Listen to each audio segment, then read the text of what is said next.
Theory of machine में हम लोग आगे बढ़ते हैं और अभी तक हमने क्या क्या पढ़ा दिया। थ्योरी ऑफ मशीन में पहला चैप्टर पढ़ाया वो तो मैकेनिज्म्स थे, उसके बाद काइनेमेटिक एनालिसिस देखा और डायनेमिक्स देखा मशीन का। तो काइनेमेटिक एनालिसिस में हम क्या करते हैं, वो जो डायमेंशंस होते हैं, ठीक है ना, नॉर्मल डायमेंशंस, वो पता चल पाते हैं हमको कि नॉर्मल डायमेंशन क्या होगा किसी मैकेनिज्म में, ठीक है, मैकेनिज्म में बात करें। और डायनेमिक्स से हम क्या पता चलता है हमें कि जो एक्चुअल डायमेंशन होगा किसी मशीन का वो क्या होगा, ठीक है। तो अब ये एक्चुअल डायमेंशन भी पता चल गया तो हमने मशीन बना दिया, तो क्या हमारा काम पूरा हो गया? जी नहीं। अब क्या होता है एक्चुअली में, होता क्या, अब इन सब करने के बाद और बनाने के बाद भी, ठीक है, जब मशीन मैकेनिकल पूरा मैकेनिकल सिस्टम की बात करें, मशीन या मैकेनिकल सिस्टम, ठीक है ना, यहाँ बात एक ही कर रहे हैं, मैकेनिकल सिस्टम बोलेंगे या फिर मशीन बोलेंगे। तो मैकेनिकल सिस्टम या मशीन की बात करें तो उसमें क्या होते हैं, रनिंग कंडीशन में कुछ अनडिजायर्ड फोर्सेज आते हैं और अनडिजायर्ड मूवमेंट आते हैं। अनडिजायर्ड फोर्सेज का मतलब अवांछित बल आते हैं और अवांछित मूवमेंट यानी बलाघूर्ण आते हैं या फिर घूर्ण कहते हैं आप। तो वो उनके आने से क्या होता है कि मशीन में वाइब्रेशन शुरू हो जाता है और वाइब्रेशन शुरू होने से नॉइस हो जाता है और ये अधिक बढ़ जाए तो क्या होता है, यहाँ तक कि वियर टियर भी होता है, यानी टूट फूट होने लगता है, मशीन फेल भी हो सकता है, ठीक है। तो इसी इफेक्ट को यानी इसी अनडिजायर्ड फोर्सेज और मूवमेंट के कारण जो वाइब्रेशन वगैरह हो रहे हैं या फिर जो स्टेबिलिटी का भी जो है खतरा रहता है और एक तरह से कंफर्टनेस नहीं रहता है, कंफर्टेबल नहीं रहता है, क्योंकि जितना ही ज़्यादा वाइब्रेशन होगा, अगर मान लीजिए कोई आईसी इंजन चला रहे हैं, आईसी इंजन से जैसे कोई मोटर बाइक या गाड़ी चल रहा है, ठीक है ना, ऑटोमोबाइल वाला कोई भी इंजन, कार भी चल रहा है या फिर अभी बात करें हवाई जहाज़ में, वहाँ भी दिक्कत होता है, वहाँ भी अनबैलेंस इफेक्ट आते हैं। तो उसके कारण क्या होगा, अगर वाइब्रेशन होगा तो बहुत सारी दिक्कतें आएंगी, तो वो चाहते हैं हम वाइब्रेशन न हो, ठीक है ना। तो वो जो अनडिजायर्ड इफेक्ट हैं उन्हीं को अनबैलेंस कहते हैं। तो अब समझ में आया हम कौन सा चैप्टर पढ़ने जा रहे हैं, बैलेंसिंग पढ़ने जा रहे हैं। क्या पढ़ने जा रहे हैं?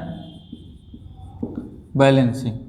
तो अनबैलेंस इफेक्ट को ही, उन्हीं अनबैलेंस इफेक्ट को यानी उन्हीं अनडिजायर्ड फोर्सेज और मोमेंट को बैलेंस करना ही, यानी उनको नलिफाई करना, एकदम एग्जैक्ट नलिफाई कर देना या फिर कुछ हद तक उसको नलिफाई कर देना, क्या कहलाता है? बैलेंसिंग कहलाता है, ठीक है ना। उसी को नलिफाई कर देना मतलब खत्म कर देना या कुछ हद तक बहुत अधिक मात्रा में कम कर देना, ठीक है ना, वही कहलाता है बैलेंसिंग, ठीक है। तो बैलेंसिंग में अनडिजायर्ड फोर्स कैसे आता है, जैसे कि अब इनर्शिया फोर्सेज हो गए, वही मेन है, ठीक है ना, इनर्शिया फोर्सेज मेन है। जैसे कि अब बात करें,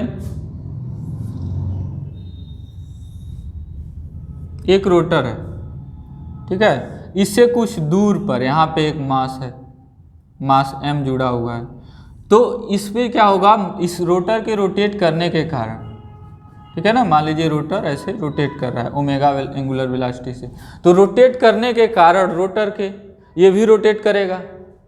अब रोटेट करने से इस पर सेंट्रीफ्यूगल फोर्स लगेगा और हम जानते हैं इसके अपोजिट डायरेक्शन में इनर्शिया फोर्स रहेगा, यानी सेंट्रीपिटल फोर्स इस डायरेक्शन में, अभिकेंद्री बल, और बाहर की ओर सेंट्रीफ्यूगल फोर्स लगेगा, ठीक है ना। तो ये फील होगा कि ये जो है बाहर जाना चाहेगा। तो इससे क्या होता है, इसके कारण जो होता है, जो बियरिंग जहाँ पर लगा होगा उस पर क्या होंगे, फोर्सेज आएंगे। और देखिए ये डायनेमिक नेचर का है, मतलब हमेशा बदलता रहेगा, तो बियरिंग पर फोर्स भी बदलता है, हमेशा डायरेक्शन बदलता रहेगा, क्योंकि ये जो मान होगा mr ओमेगा स्क्वायर के बराबर होगा, अगर ये डिस्टेंस कितना है r है तो, ठीक है ना, और इसका मास अगर जो है m है, मास m है तो क्या होगा, mr ओमेगा स्क्वायर। अब ये mr ओमेगा स्क्वायर कांस्टेंट तो है, फोर्स कांस्टेंट है, फोर्स नहीं बदल रहा है, लेकिन इसका डायरेक्शन बदलता रहेगा, तो इससे बियरिंग पर जो होता है वो डायनेमिक लोडिंग आ जाता है या फिर डायनेमिक रिएक्शन आ जाता है, कि हर समय जो होता है रिएक्शन चेंज हो रहा है। जैसे मान लीजिए स्टैटिक ऐसे बीम रखा हुआ है,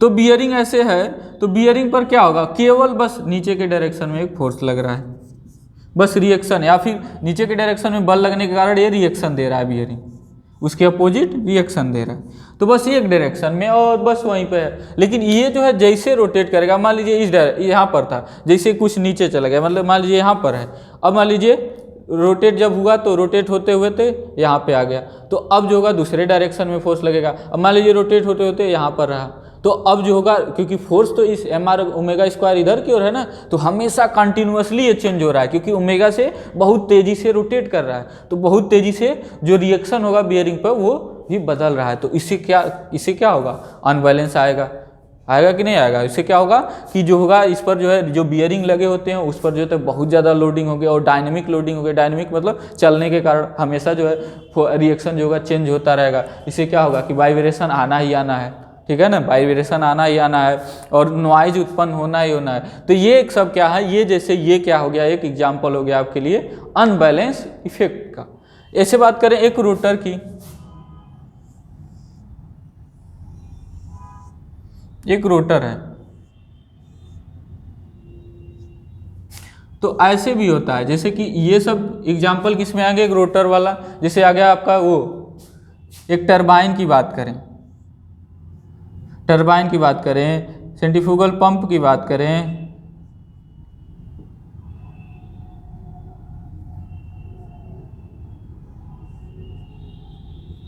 ठीक है। तो यहाँ पर जो हो रहा है वो क्या हो रहा है कि मान लीजिए अगर सेंटर ऑफ मास इसकी रोटेशन से, जो रोटेशन एक्सिस है, रोटेशनल एक्सिस है, उसकी जो है कहीं दूर है, सेंटर ऑफ मास m जो है यहाँ पे लग रहा है, पॉइंट मास की तरह सेंटर ऑफ मास यहाँ है, तो यहाँ पर अब डिस्क है, ये तो और ज़्यादा मास होगा। तो इसमें क्या होगा, अगर e दूरी पर लग रहा है, मान लीजिए एक्चुअल में रोटेशनल वाला एक्सिस ये है और रोटेशनल एक्सिस से ई दूरी पर जो है क्या हो रहा है, सेंटर ऑफ मास हमको मिल रहा है। हो सकता है ऐसा सेंटर ऑफ मास जो अगर होमोजीनियस ना है, सारी चीज़ें जो लगी हुई हैं उसको होमोजीनियस नहीं है, तो सेंटर ऑफ मास कहाँ हो सकता है, उससे दूर भी हो सकता है। तो इसके कारण क्या होगा, इस पर जो होगा एक mr ओमेगा स्क्वायर फोर्स लगेगा। और इसके कारण भी क्या होता है, इसमें डायनेमिक वही लोडिंग आता है, फिर इसमें भी क्या होगा, अनबैलेंस इफेक्ट आएगा, यानी जो बियरिंग लगे होंगे उनमें क्या होगा, हमेशा जो होता है जो रिएक्शन का मान बदलता रहेगा, उससे क्या होगा, वाइब्रेशन आएंगे, वाइब्रेशन और नॉइस आएंगे। तो ये सब चीज़ें क्या कहलाती हैं, अनबैलेंस इफेक्ट है, और इन्हीं को कम करना या नलीफाई करना कहलाता है बैलेंसिंग। इन्हीं को कम करना या नलीफाई करना क्या कहलाता है, बैलेंसिंग, ठीक है ना। तो संतुलन का काम किया जाता है, यानी ठीक है ना, संतुलन कह सकते हैं हिंदी में, संतुलन। अब इतना तो पता है बैलेंसिंग करना है, इसके बारे में इतना तो इंग्लिश पता ही होगा, और आप इंग्लिश लिखिएगा, अब छोड़िए मत, अब क्योंकि आगे जब जाएंगे तो बहुत प्रॉब्लम होने वाली अगर केवल हिंदी में रह गए तो, या फिर अगर बस आपको डिप्लोमा पास करके निकल जाना तो ठीक है, करिए, तब हिंदी आराम से शुद्ध हिंदी में लिख लीजिए। हम ऐसा नहीं कह रहे हैं कि हिंदी भाषा, क्योंकि हम भी हिंदी भाषी हैं, ठीक है ना, हिंदी को बहुत सपोर्ट करते हैं, तो ऐसी बात नहीं कि हिंदी नहीं, लेकिन जो इसमें ज़रूरत है क्या करेंगे, यहाँ पर ज़रूरत आपका हिंदी नहीं है, यहाँ पे इंग्लिश से काम चलेगा। आगे अब जैसे ही आप आगे जाएंगे, चाहे बीटेक करने जाते हैं या फिर तैयारी करने जाते हैं गवर्नमेंट जॉब की, या फिर कंपनी में भी जाते हैं किसी, तो वहाँ भी अंग्रेजी शब्द ही प्रयोग किए जाएंगे, क्योंकि ये टेक्निकल वर्ड्स हैं, टेक्निकल वर्ड्स कभी हिंदी में प्रयोग नहीं किए जाते हैं, ठीक है। तो अब जो होता है बैलेंसिंग दो टाइप का होता है, अनबैलेंस दो टाइप का, एक रोटरी अनबैलेंस, जो कि आपको इसी को पढ़ना है, ठीक है ना, अभी अनबैलेंस हमने दिखाया, एक रोटरी अनबैलेंस और दूसरा होता है रेसिप्रोकेटिंग अनबैलेंस। तो रोटरी अनबैलेंस मतलब जो अभी रोटेट करता हुआ मास के कारण हुआ, जो इनर्शिया फोर्स है अभी हमने दिखाया, और रेसिप्रोकेटिंग मतलब रेसिप्रोकेट करते हुए मास के कारण, जो कि अब पिस्टन में आता है, पिस्टन सिलेंडर में जो स्लाइडर क्रैंक मैकेनिज्म होता है या फिर आईसी इंजन में आता है, तो इसको आपको नहीं पढ़ना है, अब आपके सिलेबस से इसको हटा दिया गया है, रेसिप्रोकेटिंग अनबैलेंस। कितना खुशी हो रहा होगा ना। रोटरी बैलेंसिंग बस हमको पढ़ना है, अनबैलेंस है उसी को हमको बैलेंस करना है, जितना रोटरी अनबैलेंस है उसी को हमको क्या करना है, बैलेंस करना है। कुछ ज़्यादा लंबा चैप्टर नहीं है ये, ठीक है। तो अब बात करते हैं, अब बैलेंसिंग कितने टाइप के होते हैं, अब बैलेंसिंग कैसे करेंगे और बैलेंसिंग कितने टाइप के होते हैं। ठीक है। अब जब हमने जो रोटर बनाया ना उसमें अगर जो है सेंटर ऑफ मास जो बनाया था अभी हमने,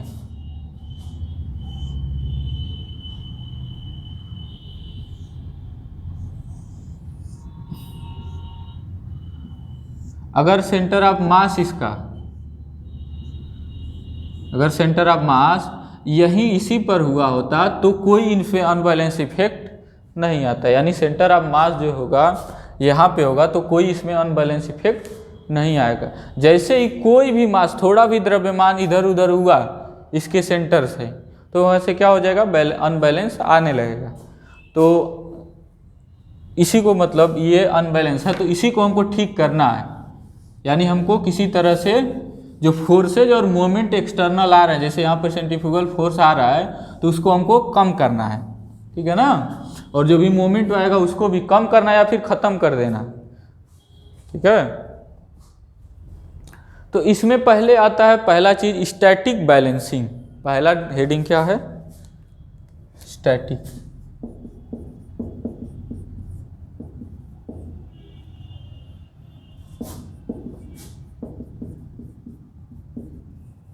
स्थैतिक संतुलन,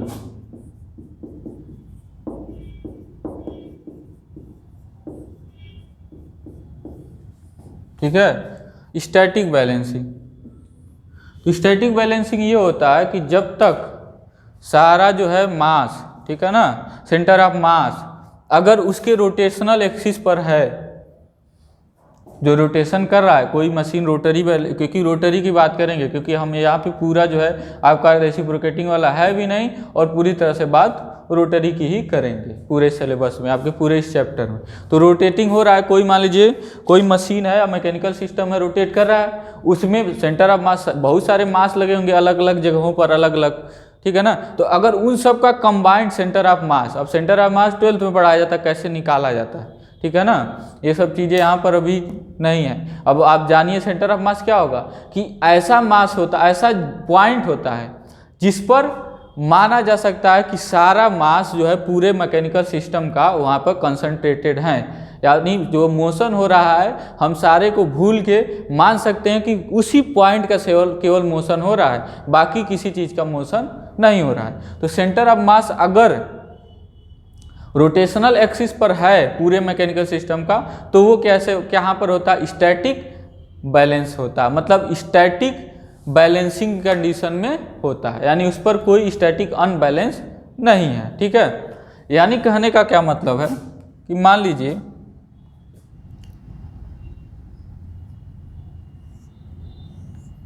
ये आपका कोई रोटर है, ठीक है, और ये रोटेट कर रहा है,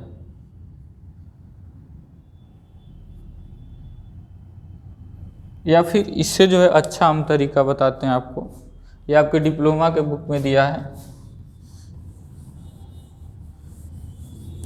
चलिए इसको भी बता देंगे जो डिप्लोमा के बुक में दिया, पहले इसको देखिए। तो मान लीजिए कि एक ये रोटर है, ठीक है, एक रोटर है,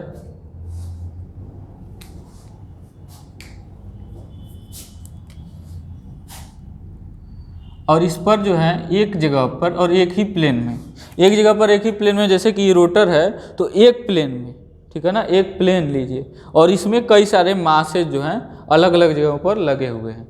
तो इस पर कई सारे मासेज जो हैं अलग अलग जगहों पर लगे हुए हैं। तो इसके कारण यहाँ पे क्या हो गया, मान लीजिए m1 मास है तो m1 और डिस्टेंस क्या है, ये मान लीजिए r1 है, तो m1 r1 ओमेगा स्क्वायर। क्यों r1 लिख रहे हैं, ये डिस्टेंस, ये r1 जो है गया ये डायरेक्शन बताएगा फोर्स के डायरेक्शन, r1 ही फोर्स का डायरेक्शन बताएगा, ठीक है। यहाँ पर कोई मास है r2 डिस्टेंस पर है तो m2 मान लीजिए m2 मास का है और ओमेगा स्क्वायर। इधर कोई है, ये सेम प्लेन में है, मतलब एक ही प्लेन में बात कर रहे हैं, अभी दिखा रहे हैं m3 r3 ओमेगा स्क्वायर। तो ये स्टैटिक बैलेंसिंग में होंगे, ठीक है ना। ये जो है r1 डिस्टेंस है इसका वाला, इसका r2 है, इसका R3 है। स्टैटिक बैलेंसिंग में होंगे अगर पूरा रिजल्टेंट फोर्स जो है वो क्या हो जाए, 0 हो जाए, यानी सभी फोर्सेज का जो है सम हो जाए, वेक्टर सम 0 हो जाए। ऐसे ही निकालते हैं, वेक्टर सम आपको करना पड़ेगा, तो इसलिए वेक्टर थोड़ा जो है अगर नहीं आता है तो पढ़ लीजिए, ठीक है। हम ट्राई करेंगे आपको पूरा समझाने की, लेकिन बहुत अगर आप वीक हैं तो कैसे किया जाएगा। तो वेक्टर सम, तो मान लीजिए ये M1 के कारण कौन सा फोर्स आ रहा है, F1, तो vector F1 plus vector F2 plus vector F3 is equal to 0। अगर ऐसा है तो केस में है, केस में है ये स्टैटिक बैलेंसिंग कंडीशन में है, ठीक है, स्टैटिक बैलेंसिंग कंडीशन में है, यानी कि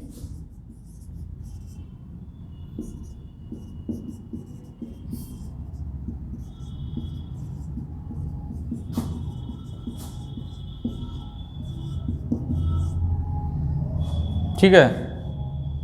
तो यहाँ से ओमेगा स्क्वायर क्या हो जाएगा, गायब हो जाएगा। तो M1 vector R1 plus M2 vector R2 plus M3 vector R3। अब आपके डिप्लोमा के बुक में क्या देता है, इसी को हम थोड़ा जो है सिंप्लीफाई कर देते हैं, वही देता है,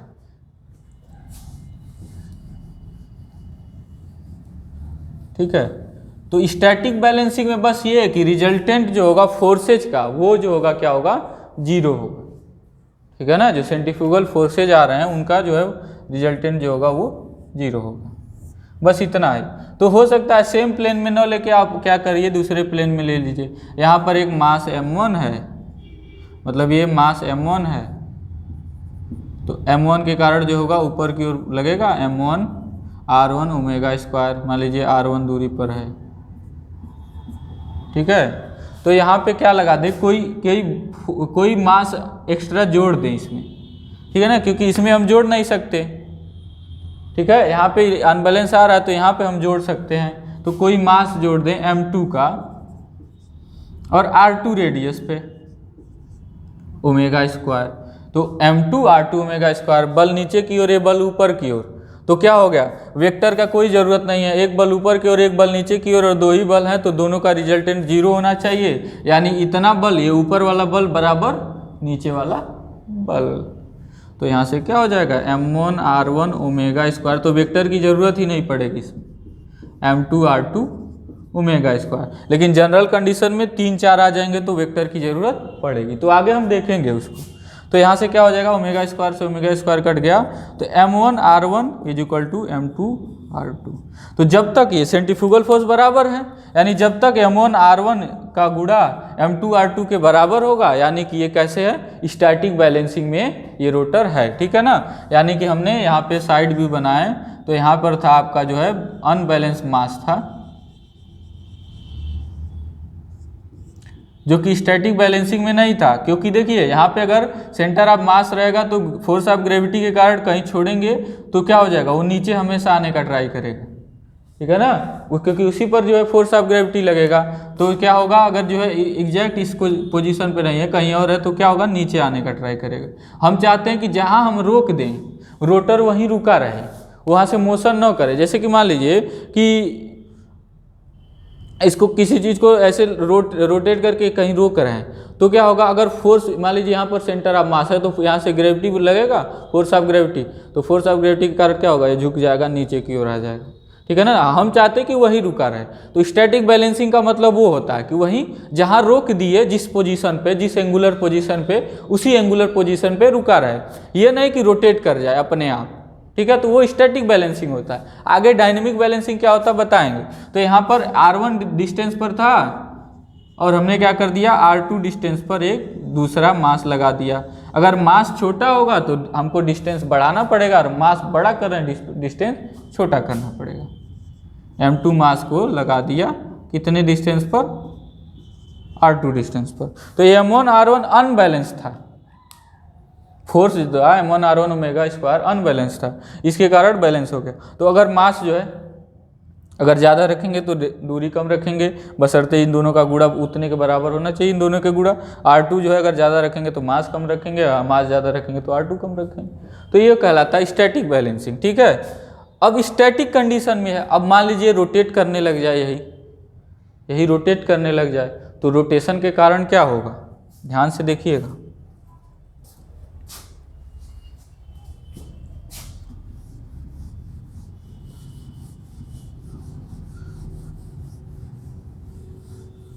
अब तक तो ठीक था, लेकिन रोटेशन करने के कारण जब रोटेट करेगा तो देखिएगा ध्यान से, यहाँ पे एक फोर्स, अब यहाँ पे रोटेशन, क्योंकि यहाँ पे जो है बस देखिएगा ध्यान से, यहाँ पे थोड़ा सा यहाँ आपको मिसलीड करता है, इसीलिए ये वाला कॉन्सेप्ट, ठीक है ना, जो डिप्लोमा वाले में मिसलीड थोड़ा सा करता है कि हमने माना है कि MR जब मतलब रोटेटिंग कंडीशन में ऐसे है और फिर रोक दिया फिर बाद में रोक के ये एनालिसिस कर रहे हैं, ठीक है।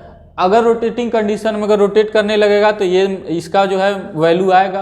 अब देखिए जब स्टैंड स्टिल है तब वैल्यू नहीं आएगा, केवल रोटेटिंग कंडीशन में वैल्यू आएगा। ये अगर स्टिल मतलब रुका हुआ है तब कहाँ से सेंट्रीफ्यूगल फोर्स आएगा, जब ओमेगा है ही नहीं, ओमेगा 0 है तो, ठीक है ना। तो इसीलिए हमने वो बताया कि रोटेट कर रहा है और एक ही प्लेन में है, ठीक है। तो इसको मतलब बता देते हैं आपको। लेकिन अब यहाँ मान लीजिए कि ये स्टैटिक, अब मान लीजिए ये रोटेट कर रहा है, तो रोटेट होने के कारण क्या हो रहा है, एक फोर्स इधर की ओर आ रहा है, एक फोर्स इधर की ओर आ रहा है, और मान लेते हैं स्टैटिक बैलेंसिंग में है। इतना जरूरी है कि स्टैटिक बैलेंसिंग में है, यानी ये रिलेशन फॉलो हो रहा है, यानी M1 R1 ओमेगा स्क्वायर बराबर M2 R2 ओमेगा स्क्वायर है, ठीक है। और चूंकि फोर्सेज जो है हमेशा एक दूसरे के क्या है, परपेंडिकुलर है, अपोजिट डायरेक्शन, सॉरी एक ही डायरेक्शन में अपोजिट है, ठीक है ना। फोर्सेज एक इधर की ओर एक इधर की ओर, तो एक ही मतलब एक ही लाइन पर जो है अपोजिट है, तो क्या हो गए, सीधे डायरेक्टली कर सकते हैं, वेक्टर की जरूरत यहाँ नहीं पड़ेगी।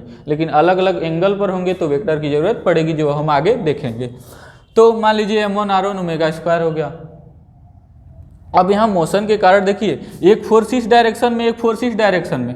अब बताइए दोनों का मान बराबर है, तो हम पढ़ते हैं कि अगर एक फोर्स इधर डायरेक्शन में एक फोर्स इधर डायरेक्शन में लगे और दोनों का मान बराबर हो, तो F इंटू, अगर मान लीजिए ये F है ये भी F है, दोनों का मान बराबर, तो F इंटू L के बराबर क्या लगता है, एक कपल लगता है, एक मूवमेंट लगता है।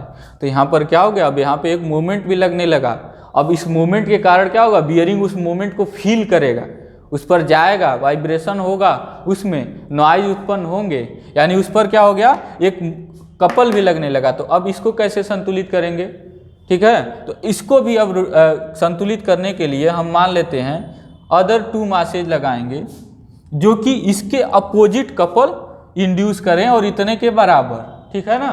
तो अब हमको 2 मास और जोड़ना पड़ेगा इसमें, ठीक है, तब जाके डायनेमिक बैलेंसिंग में आएगा। तो यानी कि डायनेमिक बैलेंसिंग क्या कहता है, स्टैटिक बैलेंसिंग ये कहता है कि सेंटर ऑफ, जो पूरा सेंटर ऑफ मास है इस सेंटर पर, रोटेशन वाले सेंटर पर हो, तब जो है स्टैटिक बैलेंसिंग में। और उसी का मतलब है एक तरह से कि जो है जितने भी फोर्सेज उस पर लग रहे हैं, सेंट्रीफ्यूगल फोर्सेज या जो भी फोर्सेज हैं, वो क्या हो, इक्विलिब्रियम में हो, यानी सभी फोर्सेज का जो रिजल्टेंट है यानी परिणामी है वो 0 हो, तो स्टैटिक बैलेंसिंग में है। और डायनेमिक बैलेंसिंग में क्या कि फोर्सेज तो बैलेंस हो ही हो, साथ साथ में जो मूवमेंट है वो भी बैलेंस होना चाहिए, यानी कोई भी मूवमेंट, एक्सटर्नल मूवमेंट भी नहीं लगना चाहिए, एक्सटर्नल कपल भी नहीं लगना चाहिए, यानी इसको भी नलिफाई करना पड़ेगा, तब जाके ये कंप्लीट बैलेंसिंग में आएगा, जिसको कहेंगे स्टैटिक प्लस डायनेमिक बैलेंसिंग। तो स्टैटिक बैलेंसिंग में भी आएगा और डायनेमिक बैलेंसिंग में भी आएगा, तब जाके कंप्लीट बैलेंसिंग हुआ। तो यहाँ पे देखेंगे अब डायनेमिक बैलेंसिंग, यानी जब गति कर रहा है तब। तो डायनेमिक बैलेंसिंग क्या होता है,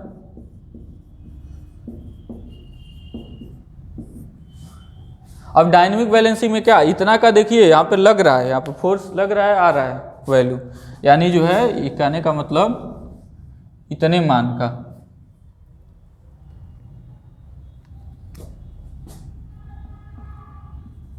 M2 R2 ओमेगा स्क्वायर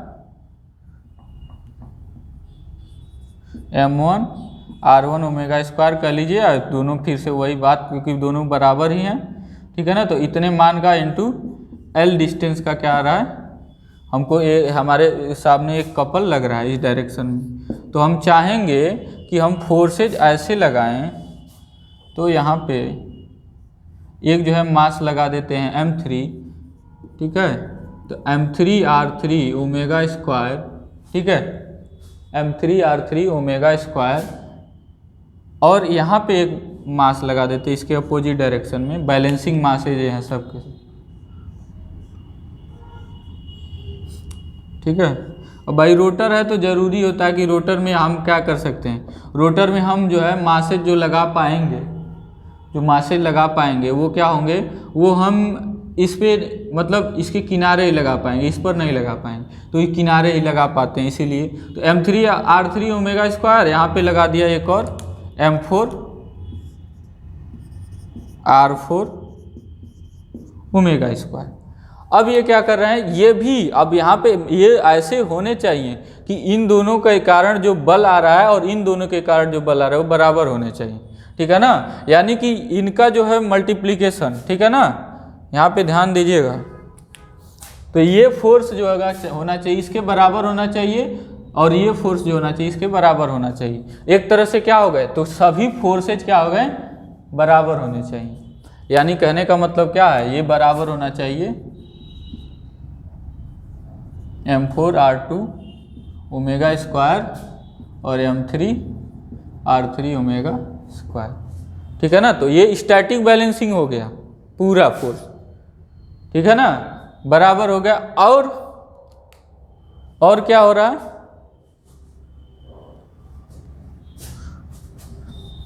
और जो है इसके कारण जो, अब देखिएगा ध्यान से, यहाँ पर जो मोमेंट आ रहा था ऐसे आ रहा था इस डायरेक्शन में, एक को दूसरे से मिलाए तो इस डायरेक्शन में आ रहा है, तो इसके अपोजिट डायरेक्शन में क्या आ रहा है, मोमेंट आ रहा है। तो डायनेमिक बैलेंसिंग में क्या होता है, डायनेमिक बैलेंसिंग में जो m1r1 omega square into L, ठीक है ना, क्योंकि ये r1 m2 r2 omega square बराबर होंगे, ठीक है ना, और ये दोनों क्या होंगे, आपस में बराबर होंगे, तो कोई एक ले लीजिए, कहने का मतलब m3, या फिर चलिए करते हैं m2 r2 omega square into L, जो l है, ठीक है ना, उसकी बात कर रहे हैं, इज इक्वल टू होगा m3r3 omega square into L, is equal to होगा m4r4 omega square into L. तो l से डिवाइड कर देंगे तो क्या हमको मिल जाएगा, m1r1l बराबर होना चाहिए m2r2l बराबर m3r3l बराबर m4r4l। तो अभी ये जनरल बहुत मतलब सिंपल कंडीशन बता रहे हैं, एकदम नॉर्मल कंडीशन, आगे हम फोर्सेज के माध्यम से देखेंगे सारी चीज़ें, हम आपको समझाने के लिए बहुत नॉर्मल कंडीशन बता रहे हैं, अभी आगे जो है अभी इससे भी चीज़ें डिफ़िकल्ट होती जाएंगी, तो आप जो है एक तरह से फोर्सेज जो है ध्यान में रखेंगे, वो फोर्स मतलब वेक्टर का ध्यान रखेंगे, वेक्टर का समेशन कैसे करते हैं या फिर सब्सट्रैक्शन कैसे करते हैं, यानी जोड़ घटाना कैसे करते हैं, वेक्टर को थोड़ा देख लीजिएगा एक बार। तो m1r1l1 m1r1l m2r2l, मतलब यहाँ पे जो मोमेंट भी आ रहा है वो क्या होना चाहिए, इक्विलिब्रियम में होना चाहिए, मतलब इसके कारण जो मोमेंट आ रहा है और इसके कारण जो मोमेंट आ रहा है दोनों बराबर होने चाहिए। अब जाके ये क्या हो गया, पूरी तरह से क्या हो गया, ये पूरी तरह से बैलेंसिंग कंडीशन में हो गया, यानी स्टैटिक बैलेंसिंग में भी है और डायनेमिक बैलेंसिंग में भी है। तो स्टैटिक बैलेंसिंग क्या हो गया कि फोर्सेज का जो मान है वो बराबर होना चाहिए, मतलब फोर्सेज का रिजल्टेंट जो होगा ये बराबर होने का मतलब, यहाँ देखिए ये बराबर इसलिए लिख दे रहे हैं क्योंकि दोनों क्या हैं, अपोजिट डायरेक्शन में है, तो डायरेक्टली हम लिख दे रहे हैं। अदरवाइज अगर अलग अलग एंगल पर होंगे तो क्या होगा, सबका जो वेक्टर सम होगा, ठीक है ना, वेक्टर सम होगा, जो वेक्टर डायरेक्शन है, जैसे कि मान लीजिए एक फोर्स m1r1 ओमेगा स्क्वायर इस डायरेक्शन में लग रहा है, m2r2 ओमेगा स्क्वायर इस डायरेक्शन में लग रहा है, m3r3 ओमेगा स्क्वायर इस डायरेक्शन में लग रहा है, तो इन सब का जो टोटल सम होगा, रिजल्टेंट जो होगा वो 0 होना चाहिए, ठीक है, तो वो 0 होना चाहिए। तो इस तरह से जो होता है स्टैटिक बैलेंसिंग होता है, ठीक है ना, स्टैटिक बैलेंसिंग उसको कहते हैं। अब साथ साथ में अगर स्टैटिक बैलेंसिंग में यानी मोमेंट फोर्सेज का तो 0 है ही, फिर डायनेमिक बैलेंसिंग में भी हो, और सॉरी कपल भी क्या हो, बैलेंस्ड हो, यानी कोई एक्सटर्नल कपल भी नहीं लग रहा है अगर, ठीक है ना, उस मैकेनिकल कंपोनेंट में या मैकेनिकल सिस्टम में या मशीन में कोई एक्सटर्नल मूवमेंट भी नहीं लग रहा है, तो वो क्या कहलाएगा, ठीक है ना, तो वो किस में कहलाएगा, डायनेमिक बैलेंसिंग में कहलाएगा। और ये जरूरी है, ये होता भी है कि अगर कोई जो है कोई चीज़ यहाँ पे जैसे अगर डायनेमिक बैलेंसिंग में है तो वो ऑटोमेटिकली स्टैटिक बैलेंसिंग में होगा ही होगा। अदरवाइज अगर ये फोर्सेज बराबर नहीं होंगे तो बराबर मोमेंट, ये फोर्स बराबर और इन सब के बराबर नहीं होंगे अगर, तो जो होगा, जो मोमेंट होगा वो इक्वल नहीं आएगा, ठीक है ना, इक्वल कैसे मूवमेंट कर पाएंगे, तो ये जरूरी है, ठीक है। तो डायनेमिक बैलेंसिंग में क्या होता है, मोमेंट तो होते हैं बैलेंस, ठीक है ना, और फोर्सेज भी बैलेंस होते हैं, तो दोनों चीज़ें बैलेंस्ड होती हैं, यानी दोनों का रिजल्टेंट जो होता है वो जीरो होता है। और ऑटोमेटिकली डायनेमिक बैलेंसिंग में ये जो होते हैं, मतलब ये चीज़ें बैलेंस्ड होते ही होते हैं, ठीक है।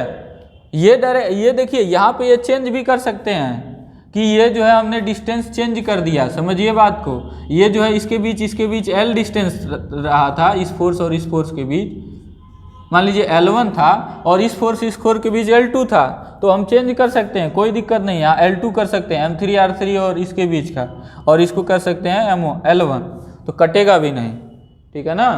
तो ये मतलब ये नहीं जरूरी है कि जो सेम डिस्टेंस पर रहेंगे, कुछ और डिस्टेंस पर रहेंगे, लेकिन जो मोमेंट बनेगा दोनों के कारण वो बराबर होना चाहिए, और इसके कारण जो मोमेंट बन रहा है वो बराबर होना चाहिए, ठीक है। तो ये हो गया आपका स्टैटिक बैलेंसिंग और डायनेमिक बैलेंसिंग क्या होता है, ठीक है। अब रोटरी बैलेंसिंग की बात ही करेंगे, अब सिंगल मास देखेंगे, सेवरल मास देखेंगे, एक प्लेन में देखेंगे, कई प्लेन में देखेंगे, ये सब मासेज का क्या करेंगे, बैलेंसिंग करेंगे। और उसके बाद कुछ जो है अगर न्यूमेरिकल प्रॉब्लम इस पे दिया रहेगा तो कर लेंगे, उसके बाद जो है ये चैप्टर खत्म हो जाएगा, क्योंकि आप में बस यहाँ पर रोटेटिंग बैलेंसिंग ही दिया, अभी बताया ना, रोटेटिंग बैलेंसिंग एक होता है, रोटरी बैलेंसिंग जिसको कहते हैं, और एक होता है रेसिप्रोकेटिंग बैलेंसिंग। तो मिलते हैं नेक्स्ट वीडियो में, शुक्रिया।